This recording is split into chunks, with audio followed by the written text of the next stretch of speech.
We're glad you're watching Morning Express. In our press review this morning, I'm joined by Clay Muganda, who's a writer. Karibu sana. Yeah, thanks for having me. Good morning. Morning to you too. It's good to see you bright and early. I don't think you wake up this early, usually. I try. You try. Yeah. The Standard newspaper headline is why Uhuru's ICC fate is now tied to his wealth. The Attorney General will be addressing court on this particular issue because Bensouda argues that withdrawing the charges against Uhuru, who heads the government, which has obstructed the court's work, it's going to, compromise certain positions they have taken in the past. Uhuru, of course, thinks, and his team says the case should be dropped, and Muigai will be interesting to hear what he argues in court as well tomorrow. I think the most confusing thing in Kenya now is this ICC thing. It's really confusing people because people don't seem to know what actually is going on. I mean, by people I mean the common wananchi and all that. And then also what happens is that while Mr. Kenyatta and Mr. Ruto, they have their lawyers there, we find that there's a lot of brouhaha around it back home, where you find most people who actually comment on it don't even know much about it. So there's a lot of back and forth. Everybody, sometimes people say like, oh, the cases are going to collapse. The next time people say like, oh, I mean, it's going on. So it depends. It has really caused a lot of division between, I mean, different parties in Kenya, because nobody seems to know what is actually going on. And I always feel like, I mean, with the lawyers there, I think it's better off being addressed there than being addressed in public rallies back at home. Back at home. Yeah. But of course, for Kenyans and the general public, it becomes then an important issue where they want to get some form of understanding, because it's the president and the deputy, an issue we cannot run away from.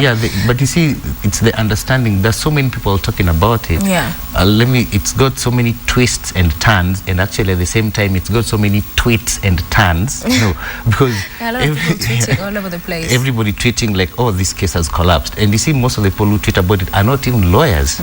Actually, what I've realized is that very few Kenyan lawyers nowadays talk about this thing.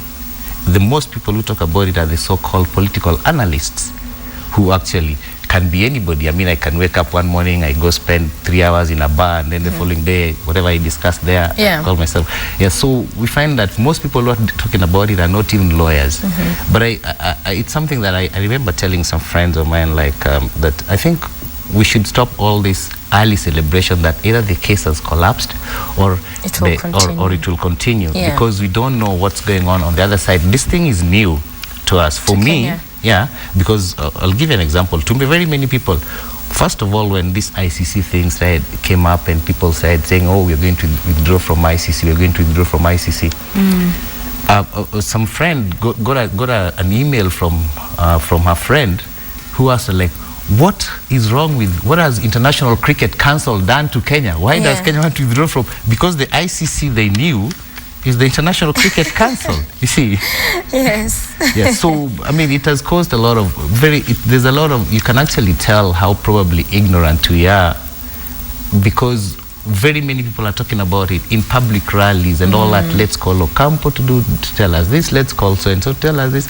But I think like the best thing to do probably is to let the cases be argued at the court. Because that is where they will be determined. And see what emerges from that. They won't be determined at this place. A story that continues on page 2 is on what's happening in court, and disgruntled Coast members meet to discuss Raila bump into him in hotels. So we have a few members there talking about the deputy chief whip, and that if he were to be removed, then they will feel left out. I think what happens there, it should just be described as discord, For the court, discord. Because there's so many like back and forth. You don't know at what point that these people are supporting the party leader, and you don't know at what point which people are against him. And I think also it being Raila being who he is, or being Raila, no matter how small something happens to him, it always comes out to be a very big thing. So probably, I'm not sure, maybe there's not much of a problem, but I think probably because the media, I don't know whether to call Raila media savvy or anything, or people just like him, or the media just likes him. But as long as anything happens to him, as long as it's something that touches on Raila, there's a lot of interest. People get a lot of interested in it. With this coming from the coastal leaders, we have in the past had them talking about even forming a party, that has its roots there, so that they feel more part of, because some of them alleged to have been sidelined. But I thought the Kenya was supposed to be becoming one. We're supposed to be doing away with these regional parties. Exactly. And one thing I heard the other day, that Raila decided to tell people from Nyanza that this party does not belong to this is a national party. And that is one of the things that is causing a lot of discord. Right. But at the same time, I read somewhere that I'm not a lawyer. I read somewhere that there is no way, like the coast guys, they already belong to parties now. They cannot form other parties and belong to it at the moment. So probably maybe for the next general election, they'll have to leave these other parties. But this idea of every general election forming parties, I mean, we've had so many parties that you cannot keep track. True. And I think it would have been fine if actually we had fine. You see, for all those years, we had KANU. So we knew at least there was KANU and then there was opposition. Right now, it's difficult to know because there's TNA, there's URP, and these were formed just the other time. Fine. I mean, this is the first time they contested the elections. Nobody talks much about KANU. Yes, it exists. Some remnants of it still exist. Right. I understand that it's still a very strong party. I mean, from what I read from the people who are members. But you see, we don't have definite. You don't know, come next general elections, which parties. And it's interesting, because most of them have vehicles for elections. You know. But you see, that's where probably I think a place like Tanzania, it's had CCM for all these years. I mean, Uganda has Museveni, not a party, it has Museveni, Yes. Yeah, so at least there's some distinction. But here, you never know, come next general elections, which other parties are going to be there. Correct. Yeah, the only thing I can say is probably, I can only speculate that probably what Raila wants to do is probably have ODM to give it roots and all that so that it keeps growing. I can only speculate. I don't talk to politicians. Yeah. You should talk to them. You should talk to them to have an understanding what it is they're doing. It's really, sometimes actually I always feel that they actually also don't know what they're doing. You have a point there. Page 4 in the Standard talks about Treasury seeks 122 billion shillings as wage bill load gets heavier. So the wage bill we have seen, in the past several months, the year, it's increased significantly. And as that happens, also the cost of living has risen. So we have a country where the burden on general public is humongous. Taxpayers, Yeah, I think that story also ties to what Mr. UHURU said, Mr. Kenyatta said yesterday about graft. I think it's one of the papers about fighting corruption at state hours or at the highest levels of government. But I think what is happening is I would call corruption, or I would call all that about the wage bill increasing, it's like improper use of government, of public funds. Yes. Because we keep on saying that the wage bill is increasing. But if I asked you right now, how much does a cabinet secretary earn? We don't know. And we don't know what other perks they have. And there's so many other people also within the government structure or within governance. We don't know what their perks are, and we don't know how much they earn. And then at the same time also, we always hear former prime minister, former vice president, all these people are entitled to some public funds or state resources. We don't know how much it is, and we don't know how many people actually from the previous government who are entitled to all these things. So every time we talk about this increasing wage bill, we actually need to be told okay, fine, the wage bill is increasing because this is the cabinet secretaries, this is what goes to the executive or the cabinet secretaries, this is what they get and all that. We don't know that. So improper use of government resources or public resources actually also, I think, also adds to this, because another thing is when Mr. Kenyatta hosts Jubilee MPs at State House, do we know whether these are party funds or these are public funds? At what point do you draw the line and say okay, fine, Now I am using party funds. Now we are using state resources. I mean, people might argue that it's not much, but it's the same argument that you may have, like, let's say you lose a shilling from maybe the biggest telecom company. It takes a shilling from you. That is just you. But what if it takes this from the 20 million subscribers? That is 20 million shillings in a day. So we may say like, oh, just hosting them once is not much, but all these things add to the increasing wage bill, you know. So I think we'll need to draw lines and know, like, okay, fine, we will spend this much on the former government officials or former public officials and all that. And it is a good point with the cabinet secretaries. People need to know, you know, how much. We don't know. We don't know how much. And you see why we would not know? Because we've not passed the Freedom of Information Act. Bill or rather. Right. So I mean, I can only probably go to court to try and force them to tell me how much they do. Okay, fine, I'll leave that to Mr. Okia Umtata. You should support him, he needs help. Yeah, but you see, if at all we had passed that bill, then it would have been very easy for us to have an understanding, like, okay, fine, how is this money being spent? So Mr. Ruto went to The Hague, and he did all this, he stayed there for this long. So at what point is he going there as a deputy president? At what point is he spending public funds or taxpayers' money? And at what time is he? We don't know that. We don't know. That's a gray area. We don't know how much the former prime minister gets. We don't know how much is spent on the former president. We don't know how much. All these things, they add on to all this. I think the increasing wage bill, unless we get to know, like, we draw lines, it will keep on increasing. It will keep on increasing. And we'll keep on talking about it. Humongous figures. The Central Bank of Kenya finds itself in a tender saga. Quite a number of tendering issues the country has been witnessing. The governor is right there in it, being accused of having endorsed some of those awarding of the tender, and it's interesting to see how busy also this has kept the DPP and the number of issues that are coming out from that direction. It was in yesterday's papers, and the other day the DPP ordered for his arrest. I didn't hear much about it yesterday. Correct. Yeah, so it's quite funny how it also tells you, like, for the past 15-20 years we talk about all these corruptions and stuff like that, because I would believe for you to order the arrest of a central bank governor, it is not, the deal was probably underhand or the deal was improper. And that one, actually, I would believe that is how we would define corruption. Yes. And all these years, can you remember the last time anybody was actually ever jailed or ever taken through all that, taken to the cleaners? Okay, fine, you did this, pay back the money and taken to court? No, we talk about it all the time.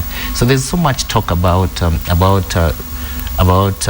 corruption and all these underhand deals and all that. I don't know what's going to happen to the Central Bank of Kenya governor, because there was not much about this yesterday. Yeah, actually, it was yesterday's Daily Nation that had that headline that was that arrest, warrant issued. You can be arrested, but clearly nothing has been done yet. Of course, yes. I mean, this is that's within 2 or 3 days we'll probably forget. Yes. Yeah. And because there's so many things happening. I mean, right now everybody is probably talking about ODM elections, and everybody's going to talk about that, and we tend to forget so many things. So we treat issues like a friend used to say, we treat issues like hit songs. It's like bubblegum, you chew it and all that and throw it, and that's it. We treat it like a hit song, like enjoy it for the moment, yes, and then dance to the next song, forget it, and move on. The only thing that we've not treated like that, which has been running in our Dini for so long, is like Golden Bag. Everybody talks about the biggest corruption, but I want to believe that probably there've been bigger ones, or there are other bigger ones to be unearthed. True.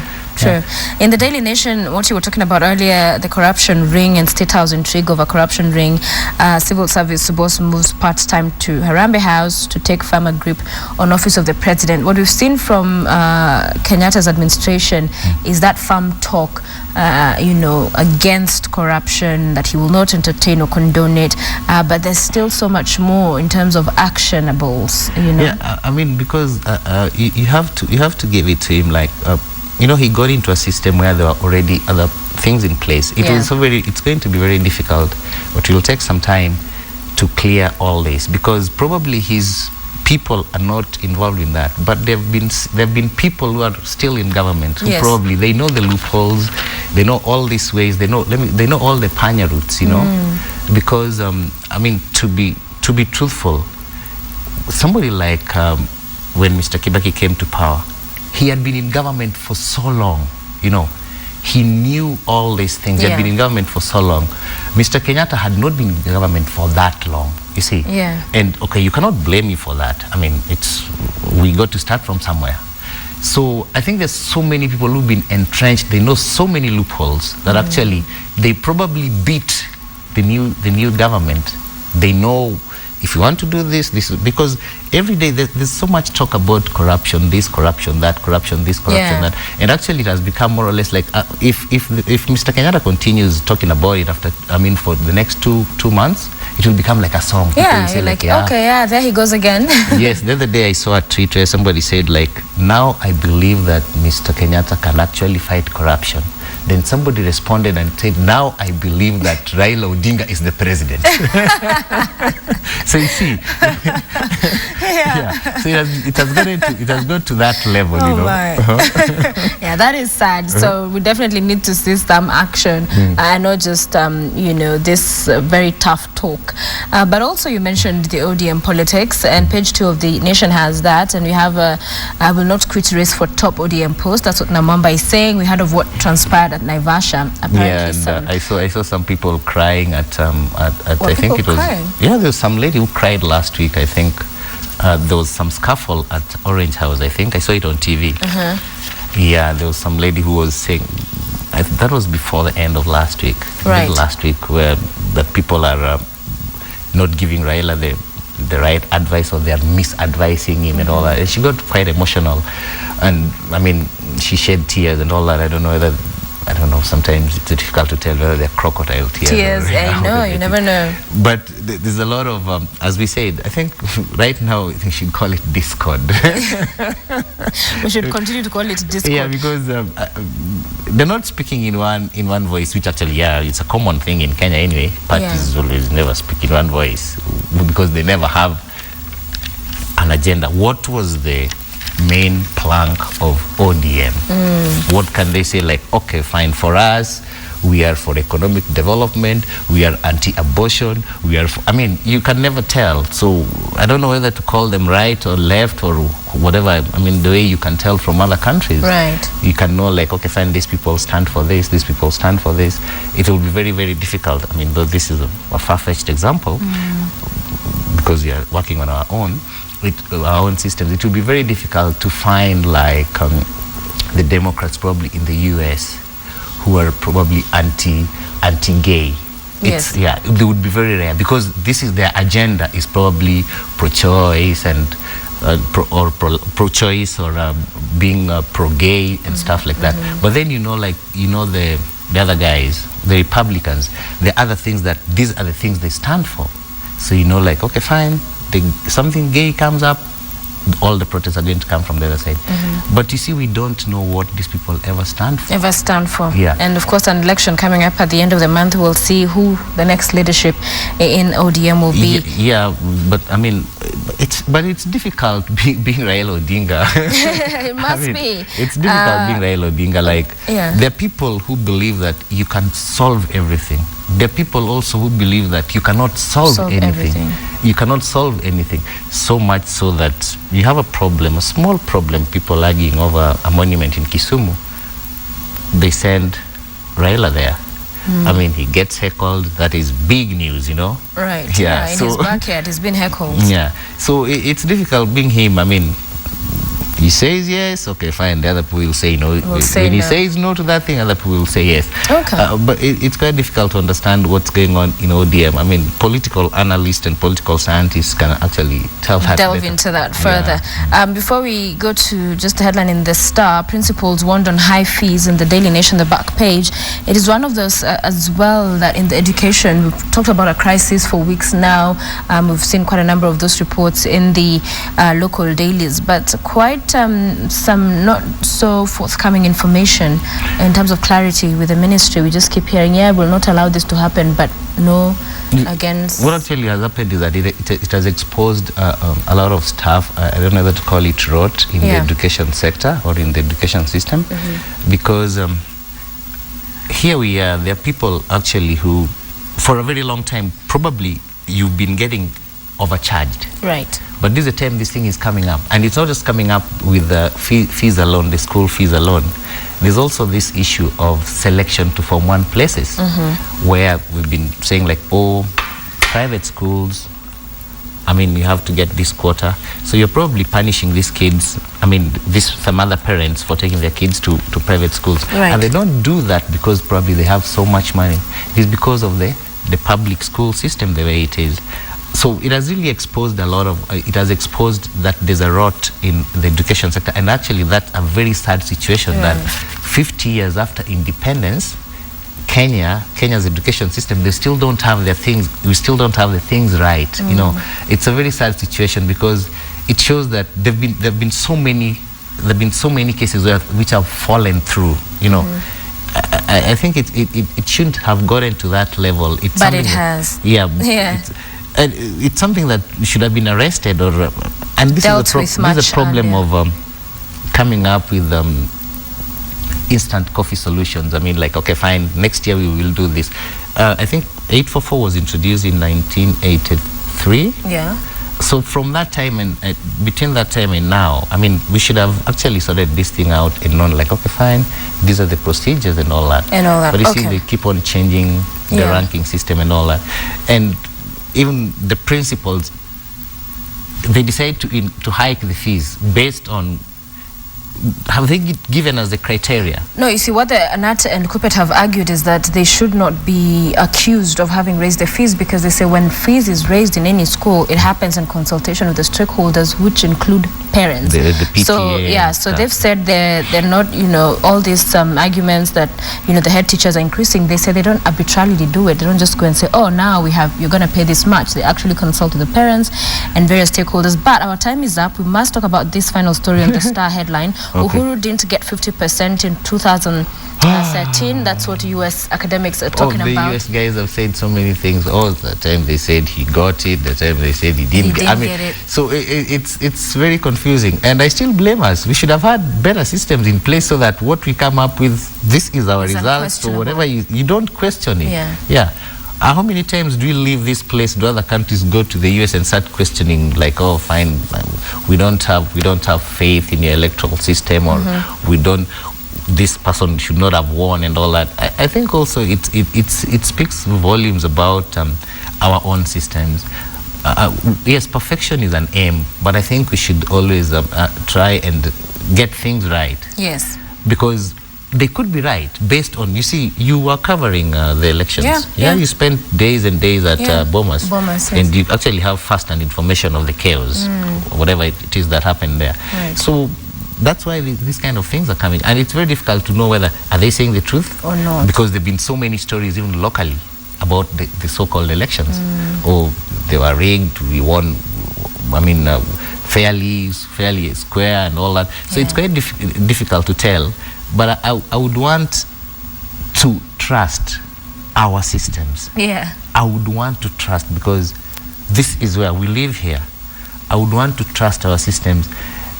And, okay, probably they do their studies better, their surveys better, but I still want to believe that whatever IEBC came up with, and even after going for the Supreme Court came up with, because we cannot reverse it now. And we cannot, in some sense also, it's that this conversation keeps happening. We had last election, we're still talking about the election and the result and who really I think won. The people who can kill it is the media. True, and we have it there. I guess it makes for good headlines sometimes. But thank you, Clay, for joining us this morning. Hope to see you again. We'll wake you up soon as well to be with us here on Morning Express.